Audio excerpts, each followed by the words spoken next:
ಒಂದು ನಗರದಲ್ಲಿ ಪೊಲೀಸ್ ಮತ್ತು ನಾಗರಿಕರ ಅನುಪಾತವು 3:4 ಆಗಿದೆ. 3:4 ಆಗಿದೆ. ಹಾಗಾದರೆ 66 ಪೊಲೀಸರು ಇದ್ದರೆ ನಗರದಲ್ಲಿ ಎಷ್ಟು ನಾಗರಿಕರಿದ್ದಾರೆ ಅಂತ ಕ್ವಶನ್ಸ್ ಇದೆ. Options A 32, options B 242, option C 18, option D 224. So ಈಗ ಕ್ವಶನ್ ಹೆಂಗೆ ಮಾಡ್ಬೇಕಂದ್ರೆ, ಪೊಲೀಸರು ಮತ್ತು ನಾಗರಿಕರು ಕೊಟ್ಟಿದ್ದಾರೆ. ಪೊಲೀಸರ ಅನುಪಾತ ಎಷ್ಟಿದೆ? 3 ಇದೆ. ಹಾಗೆಯೇ ನಾಗರಿಕರ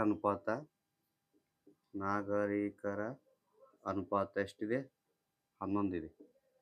ಪೊಲೀಸರ ಅನುಪಾತ 3 ಇದೆ, ನಾಗರಿಕರ ಅನುಪಾತ 11 ಇದೆ.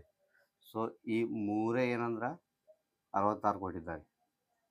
ಈ 3 ಅನುಪಾತನೇ 66 ಕೊಟ್ಟಿದ್ದಾರೆ. 11ಕ್ಕೆ ಎಷ್ಟು ಅಂತ ಕೇಳಿದ್ದಾರೆ ಅವರು. ಸೊ ಈ ಲೆಕ್ಕ ಹೇಗೆ ಮಾಡಿಸ್ಬೇಕಂದ್ರೆ 1 ತಗೋಬೇಕು. ಈಗ 3 ಕೊಟ್ಟಿದ್ದಾರೆ, 1 ಎಷ್ಟು? ಇಲ್ಲಿ ಮಾಡೋಣ. 66/3. 3 1 3 2 3 2 22. ಸೊ ಈ 3ಕ್ಕೆ 22 ಇಂಟು ಮಾಡಿದ್ರೆ 6 ಬರುತ್ತೆ. 3 2 6, 3 2 6. 1 ಎಷ್ಟಂದರೆ 22. ಇದು 1 22. 3 66 ಕೊಟ್ಟಿದ್ದು. ನಾಗರಿಕರದು 11 ಕೊಟ್ಟಿದ್ದಾರೆ. ಸೊ ಇದಕ್ಕೂ ಇಂಟು 22 ಮಾಡಬೇಕು. 22 ಮಾಡಿದ್ರೆ ಎಷ್ಟು ಬರ್ತದೆ? 12 ಟ್ರಿಕ್ಸ್ ಹೇಳ್ತೀನಿ, ಮಲ್ಟಿಪ್ಲೈ ಮಾಡೋದು. 11 ಇಂಟು 22.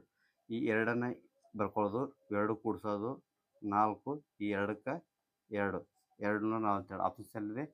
ಆಪ್ಷನ್ಸ್ ಬಿ ಎಲ್ಲಿದೆ. ಅದೇ ರೀತಿ ಮಲ್ಟಿಪ್ಲಿಕೇಶನ್ 11 ಹೆಂಗೆ ಮಾಡ್ಕೊಂಡ್ರೆ 11 ಇಂಟು 33. ಈ 3 2 ಕೂಡಿಸೋದು 6. ಈ 3ಕ್ಕೆ 3. ಬೇಕಾದ್ರೆ ನೀವು ಕ್ಯಾಲ್ಕುಲೇಟರ್ ತೊಗೊಂಡು ಚೆಕ್ ಮಾಡಿ. ಅದೇ ರೀತಿ 11 ಇಂಟು 44. ಈ 4 ಇಲ್ಲಿ ಬರೆಯೋದು. ಈ 4 4 8. ಈ 4 4. ಇದು 11 ಟ್ರಿಕ್ಸ್ ಆಗಿರ್ತದೆ. ಇದು ಪ್ರಿವಿಯಸ್ ಇಯರ್ PCಯಲ್ಲಿ ಬಂದಿರ್ತಕ್ಕಂಥ ಕ್ವಶನ್. ಇದೇ ರೀತಿ ಕ್ವಶನ್ಸ್ಗಳನ್ನ ನೆಕ್ಸ್ಟ್ ಸಾಲ್ವ್ ಮಾಡ್ತಾ ಇರ್ತೀನಿ. ವಾಚ್ ಮಾಡಿ ವಿಡಿಯೋನ. Thank you.